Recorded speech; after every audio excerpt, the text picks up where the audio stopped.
यहाँ पे कांग्रेस के लोग 40 सालों तक जब बाबा साहब को भारत रत्न नहीं दिया था, आज सबके सीने में जय भीम जय भीम जय भीम का नारा लग रहा है, ऐसे क्यों? ऐसा है कि देखिए, ये राजनीति है। अभी जो इस देश में माहौल था, बीजेपी चाहती है कि या तो मैं रहूं और दूसरा अगर कोई रहे तो कांग्रेस रहे। ठीक है, ये लोग बाल तो उछाले थे कि ये उसके हाथ में जाए, वो हमारे हाथ में फेंके, हम उसके हाथ में फेंके, लेकिन ये बाल निकल के बाहर चली गई। ये लोग सोच समझ के ऐसा बोला, अमित शाह जी ने बयान तो ऐसा ही दिया था, लेकिन अब वो बाल बाहर निकल गई। ये कभी नहीं चाहते हैं कि इस देश में दूसरी पार्टी कोई आवे। जब बीजेपी को ख़त्म होने की बात आती है तो डिफेंस कांग्रेस करती है, जब कांग्रेस मरने के कगार पर जाती है तो बीजेपी उसको डिफेंस करती है। ये लोग नहीं चाहते हैं कि भारत में और कोई पार्टी रहे और हैसियत में आए। बहुजन समाज पार्टी कम साथियों, ये कारवां है, ये कारवां है। इस कारवां को बाबा साहब ने चलाया था, ज्योतिबा राव फूले ने चलाया, छत्रपति शाहू जी महाराज ने चलाया, उसके बाद बाबा साहब भीमराव अम्बेडकर ने चलाया। बाबा साहब के जाने के बाद कारवां रुका हुआ था। फिर कांसी राम आए, वो नौकरी को त्याग पत्र दिए तो लंबा समय लगेगा, तो उन्होंने बहुजन समाज पार्टी बनाया। बहुजन समाज पार्टी मूल रूप से बाबा साहब के जो सिद्धांत थे, समता, स्वतंत्रता, न्याय, बंधुत्व के आधार पे वो चाहते थे कि इस देश में लोकतंत्र कायम हो। उसके ये ड्रीम है, बहुजन समाज पार्टी बाबा साहब का ये ड्रीम है। आज सारे लोग बाबा साहब को लेना चाह रहे हैं, इनको स्वाद मिला। अभी जो चुनाव हुआ 2024 का हुआ था ना, इसमें दो ही दल बने थे पूरे भारत में, इंडिया और एनडीए। ये सबको भरमा के रखा कि या तो जो इंडिया से इंटरेस्टेड है इंडिया में जाए, बचे तो एनडीए में जाए।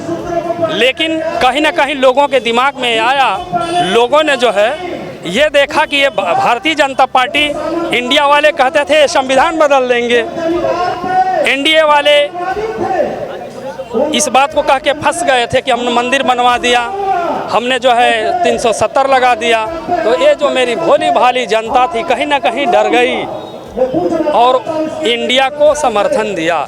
तो इनको मुंह लगा हुआ है, खून लगा हुआ है, उसी चक्कर में है कि हो सकता है बाबा साहब को हम लोग झूठो भिक्स लगा के रोने वाला काम करेंगे तो 2027 में चुनाव होने वाला है, जो अभी दिल्ली में होने वाला है, उसका हमको लाभ मिल जाएगा।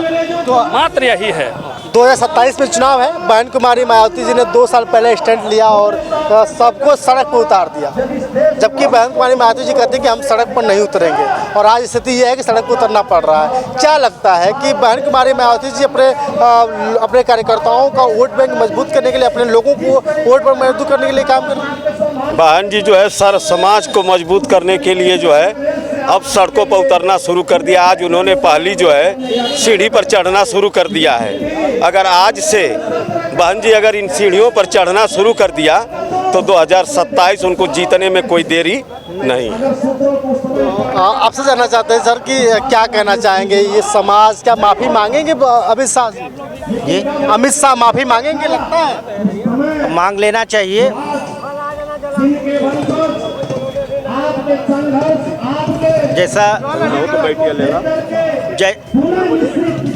जैसा कि पूरे देश में उनके वक्तव्यों के खिलाफ जो जनाक्रोश आया है, रोड पर लोग उतरे हैं, उनको माफ़ी मांग लेना चाहिए। उनको माफ़ी मांग लेना चाहिए।